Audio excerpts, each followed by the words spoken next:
the market's had a pretty green day. And if you look into it, it's entirely, actually, it's pretty much entirely from retail traders buying the dip. We're just in a really unique spot where the patterns of hedge funds and Wall Street traders and retail traders are diverging, where normally they both buy the dip. Now it's only retail and they're buying the dip more than ever. The way I've described something like this possibly going down, I remember I used the boys example of that plane. Homelander destroys the plane. It's like you get a little bit of turbulence and everyone goes, oh, and then they calm down and they laugh, and then a little more turbulence and you're like, oh, whoa, hey, whoa, relax, it's turbulence. And then Homelander shows up and blows the fucking plane.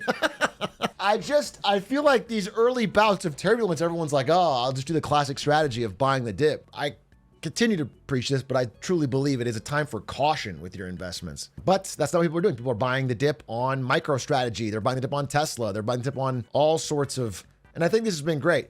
Dip buying has been an essentially foolproof strategy for 4 of the past 5 years. And that is true. People are just conditioned to buy the dip because it has worked. So everybody thinks this is their chance. And it just really remains to be seen whether it's any different. Respect the dip, be the dip, buy the dip. Investors appear more concerned about missing a dip buying opportunity than they are about further market declines. I think that is a fair concern. Back in 1999, when my housekeeper started to ask, this guy's, he's correct, but he sounds out of touch. When my housekeeper started to ask which stock she should invest in, that's exactly when things started to fall apart. I buy my dip at the grocery store. All right, based. 90% of stocks are owned by 10% of people. So most people do just buy their dip at the grocery store. Even the retail traders is a smaller percent. Most people are just not buying stocks at all. Hey, Shark, I got a question. If I bought a really shit stock, but I was able to convince enough people to buy that stock, so the price increased and then sold it, do you think that would be a wise investment strategy? It's Roaring Kitty. Yeah, it works if you can do it. Do you think you have the social capital? Do you think you have, you got the clout? Are you clouded enough? Doug alt account? Oh, speaking of that, how are we looking? How are we looking in the Doug stock competition, given that we had a green day in the market? Oh, buddy. Oh, buddy. We are Atlas Shrugged, dude. We raised $141 for charity against the odds. Holy shit. These kids are eating good. You guys are not gambling enough if DraftKings is down. I need you guys to get out there and hit those. I feel like you guys don't understand. Whenever I talk shit on DraftKings or on online gambling, I'm doing it ironically. I actually think it's a really good, smart way to make money. It's like a really good use of your time and finances. So I need you to get back out there, and I need you to do not just a 5-leg parlay, but a 6, 7, 8, 10-leg parlay. You know what I'm saying? Hit the big stuff. People don't get your sarcasm. They really think you don't like Tesla. Can you believe that? There's people out there that think I don't like Tesla. I'm the world's biggest Tesla pumper, dude. I own all my net worths in Tesla stock. I thought that was obvious, but I guess I wasn't. I love Tesla. W's for Tesla, please. Pump for Musk. What's up with the animal spirit shit the news talks about? Animal spirits is like a finance term for people getting excited. For people feeling like there's money to be made in the markets, for them to get like FOMO. It's like almost FOMO. When people say like animal spirits are driving the market, they just mean like everyone's getting fucking worked up. They're like, green, green, green. Buy, is what I'd want to tell you if I was joking. But the real answer is that a secret cabal of furries runs Wall Street, and the furries decide which stocks go up and down every day. And they're called the animal spirits. If you're not a furry, you won't be able to fully understand their machinations. Warren Buffett is a otter. He's an otter, okay? And that's why he's helped himself to a lot of money over the years. He was the first. You standing makes me uncomfortable? I'm sorry to hear that. What if I keep moving? Does that make it more or less comfortable? Like if I keep a good energy? It actually feels better because then I don't get so tired from sitting down. You know, when you sit down a lot, you get like lethargic. I wish I could do more streams standing up. I feel energy. Shake that ass, white boy. All right, he ruined it. What about other topics? What's like interesting, bigger topics is what I'm trying to think of. Crippling hopelessness in Gen Z. I feel like I've done that. Bro, Gen Z. Yo, I got some good news. Wait, emergency alert. I seen you know how every article that comes out about Gen Z is like they're cooked and their brains are rotted and they are mad at the world and each other and themselves. There's one that came out today. Wait, where is this article? Tim, all these are terrible. I'm looking for the article I'm thinking of, and instead I found one that came out today that said 4 million Gen Zers are jobless. I was looking for a positive article, and this is what I found. Over 4 million Gen Zers are jobless, and experts blame colleges for worthless degrees and a system of broken promises. Bro, that is not what I was looking for. I was trying to cheer you guys up. I swear to God, there's a different one. Oh, here it is. I found it. Despite spending, Gen Z is about to become the richest generation. Here's why. A study by Bank of America researchers finds that Gen Z will become the largest and richest generation within the next several years. Between significant wealth and increased spending levels over the next 10 years, the consumption patterns of Gen Z will have a strong influence on the global economy. The BOFA research said, in roughly the next 5 years, they'll have amassed 36 trillion in income, and this will surge by 74 trillion at around 2040. Currently, it's around 9 trillion. So where are they getting all this money? A huge transfer of wealth is expected as baby boomers pass down assets. So all it means is as long as you have a rich baby boomer family member, you're good. None of you are Gen Z members without rich family, right? We'll get a massive transfer of wealth. That's great. Using Bank of America internal deposit account data, we find that Gen Z on average does not have enough in balances to cover a month of spending.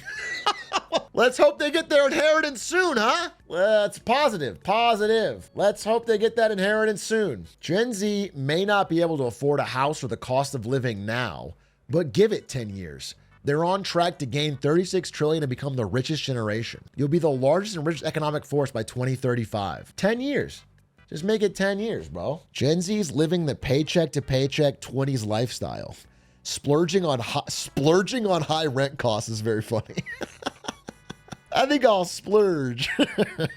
Whoa, quit splurging on the on the roof over your head. I think I'll go a little fucking crazy. And dishing out 99-cent ramen noodles. Gen Z will be 30% of the global population in the next decade. Gen Zers are having to turn down job opportunities because they can't afford commuting expenses. They're spoiling their pets in lieu of having children, which have become too expensive to raise. And they're abandoning the pipe dream of purchasing a home unless they receive an inheritance. This is all really positive. This is all really fucking positive. Young households receiving unemployment surged 32% year over year. That's fucking crazy. 32% rise in unemployment year over year? That's Great Depression level, but only for young people. That's crazy. That's probably the rise that happened 1929. I'm not even kidding. The rise in unemployment 1929 to 1930 is probably 32%. It's probably around that. That's crazy. The report says Gen Zers are overeducated and underemployed. Okay, but if we didn't have overeducated and underemployed Gen Zers, how would anyone be a politics streamer on Twitch? How am I gonna make my money? You're not thinking about the fucking layers. You're not thinking about my economy would be ruined if they didn't exist. And amid a tough white-collar labor market, unemployment for new entrants was up 9% over a year. Okay, in 10 years, this could all flip on its head. Okay, wow, just think on the future. The great wealth transfer, expected to hit Gen Z bank accounts in the years to come. This is crazy. This is making it seem like things are gonna get great for Gen Z, but it just feels like rich kids will be rich. This article is actually much less positive than the headline would imply. Yeah, it'll be a lot of money being transferred, but not to a broad base of Gen Z. But I still have half my fucking chat saying inheritance tax, no way. No fucking way, brother. What if one day I have a family of 12 and I own $100 million and I want each kid to, even then you'd be fine because it would be a 10 million mat, you know, whatever. Article name? I made it up. This whole thing's ChatGPT and I made the whole thing up. Can I get a shout out, please? I'm from Australia. We need all the help we can get. Does this help you? Does the whoosh on screen help Australia? Shout out Australia. I guess every bit counts. I guess I did a good deed today in a way. How is that election polling looking? Interesting. Dutton in a pretty serious slide. Fun fact in Australia, because everything is upside down, whoever gets the least votes wins.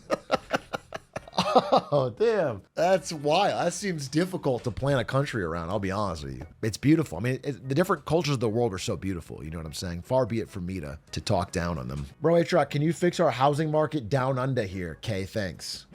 Guys, can we all come together and fix the Australian housing market? It's time for the Atrioc community to do a really good thing here. Let's fix it. Let's put this shit together. All right? We can do this. Here's what I'm thinking. We create a 2-tiered system where if you work on or in any way help with the creation of Bluey, you get to live in a mansion, a palatial mansion.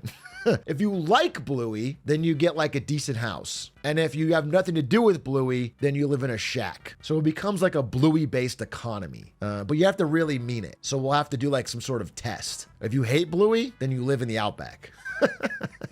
The Outback Steakhouse. There's a lot of Outback Steakhouses in Australia, right?